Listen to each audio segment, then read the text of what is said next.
Западный Тянь-Шань расположен в одной из 34 глобальных горячих точек биоразнообразия. Так назван регион, обладающий огромным биоразнообразием, но также находящийся под серьезной угрозой исчезновения биологических видов из-за потери их среды обитания и изменения климата. Как один из приоритетных экологических регионов мира, в 2016 году Западный Тянь-Шань был признан объектом всемирного наследия. В 2017 году запущен проект по сохранению биоразнообразия Западного Тянь-Шаня, реализацией которого занимается программа развития ООН при поддержке Глобального экологического фонда в партнерстве с Госагентством охраны окружающей среды и лесного хозяйства и рядом организаций.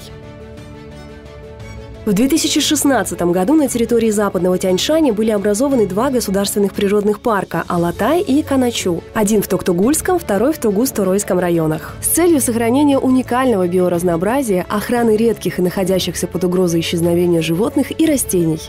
В этих парках ПРООН проводит комплексную работу по усилению их потенциала. Впервые в Кыргызстане лесоустроительные работы и учет флоры и фауны в Каначу и Алатай проведены по новой методике.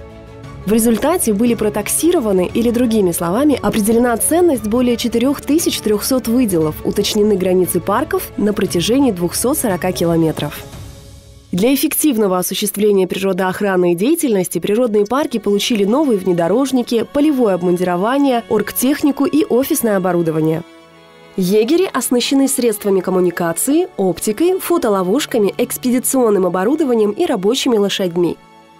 Впервые на территории парков установлены фотоловушки, применение которых дает уникальную возможность следить за дикой фауной, в том числе гордостью Кыргызстана – снежным барсом. Для взаимодействия с местным населением при парках образованы наблюдательные советы. Почти половину членов советов составляют женщины. Инициатива сработала, и теперь уже сами местные жители проявляют активность, объединяясь в совместные патрульные группы. Таким образом, ведется совместная работа по усилению контроля за соблюдением требований природоохранного законодательства и рационального использования природных ресурсов.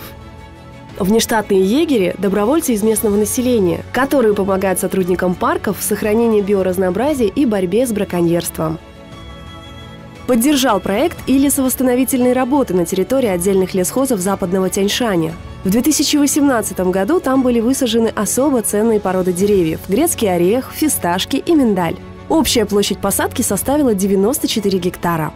Материалы для ограждения территорий новых лесопосадок были закуплены проектом. Проведены мероприятия по подготовке почвы под посадку тяньшанской ели на площади в 50 гектаров на территории Тугус-Туройского лесхоза. В этом году проект помог повысить уровень знаний егерей по таким вопросам, как природоохранное законодательство, учет дикой флоры, борьба с браконьерами, разработка стратегий развития особо охраняемых природных территорий.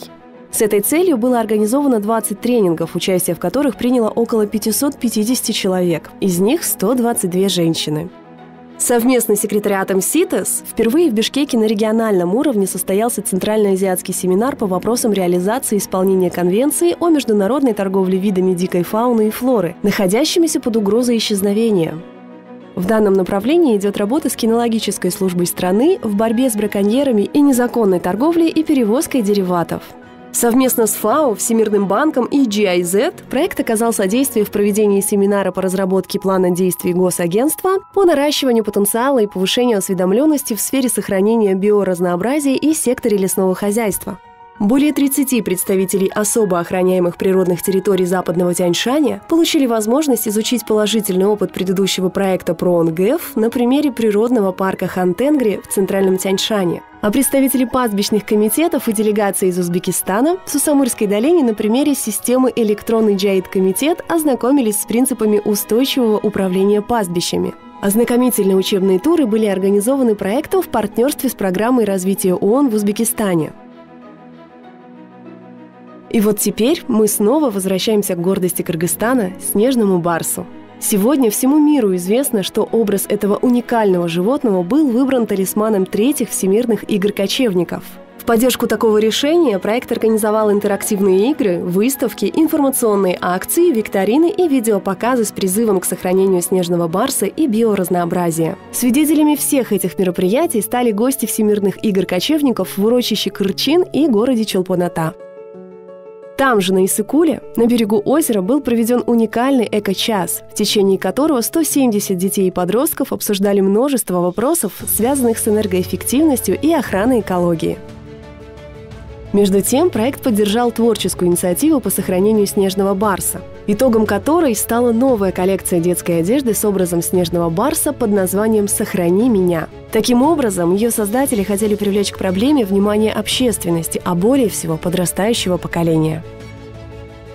Для повышения экологического образования детей проект изучил возможности позитивного воздействия анимационного ролика на основе эпоса «Манас» и в результате поддержал его разработку, которая ведется в эти дни. Также была поддержана инициатива молодых активистов Кыргызстана, в результате чего они выступили с призывом к сохранению снежного барса и экосистем на 9-м Всемирном фестивале молодежи и студентов в городе Сочи. Не остаются без внимания экологические даты и праздники, которые объявляются для того, чтобы обратить внимание общественности на проблемы экологии.